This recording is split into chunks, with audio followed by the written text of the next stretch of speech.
और इधर उत्तराखंड में आयोजित हो रहे 38वें राष्ट्रीय खेलों में जहां एक तरफ खिलाड़ी अपनी प्रतिभा का जोरदार प्रदर्शन कर रहे हैं, तो वहीं दूसरी तरफ उत्तराखंड राज्य के लोगों को इस बात की बेहद खुशी है कि ये खेल आयोजन पहली बार उनके राज्य में हो रहा है।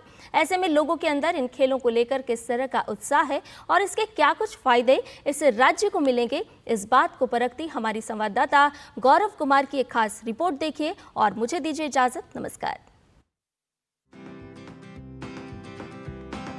उत्तराखंड इन दिनों राष्ट्रीय खेल के रंग में रंगा हुआ है। शहर के हर चौक चौराहे, स्टेडियम की ओर जाती सड़कें इस बात की गवाह हैं। खेलों को लेकर आम लोगों से लेकर खिलाड़ियों तक जबरदस्त उत्साह की लहर है।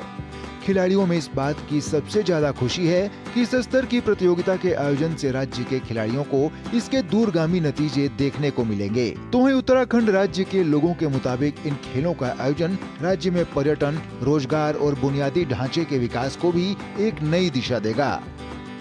राज्य की आर्थिकी में सुधार होता है, कई तरीके के फायदे होते हैं। ट्रांसपोर्टेशन में जो ट्रांसपोर्ट इंडस्ट्री है उसको लाभ मिलता है। इसके अलावा खिलाड़ियों को तो लाभ है ही, जो एथलीट्स हैं पूरे देश से जितने भी एथलीट्स आएंगे उनको इससे लाभ मिलेगा। कहीं ना कहीं उत्तराखंड में ये जो राष्ट्रीय खेल हो रहे हैं ये युवाओं को प्रेरित करेंगे।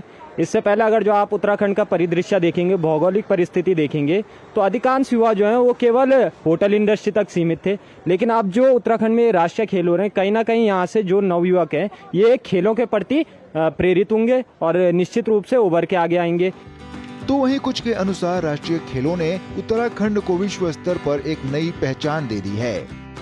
महाराणा प्रताप स्पोर्ट्स कॉलेज और राजीव गांधी स्टेडियम में हमारे उत्तराखंड के प्रोग्राम हो रहे हैं पहली बार, तो ये बहुत अच्छी बात है। उत्तराखंड के लिए भी इसकी इकोनॉमिक ग्रो करने के लिए बहुत अच्छी बात है और युवाओं में थोड़ी खेल को लेके प्रतिभागी भी बहुत अच्छी होगी।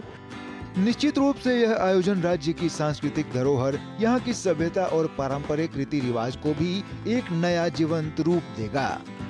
तो जाहिर तौर पर इस तरह का जो आयोजन होता है उसका मुख्य उद्देश्य इन्हीं बातों के इर्द गिर्द रहता है।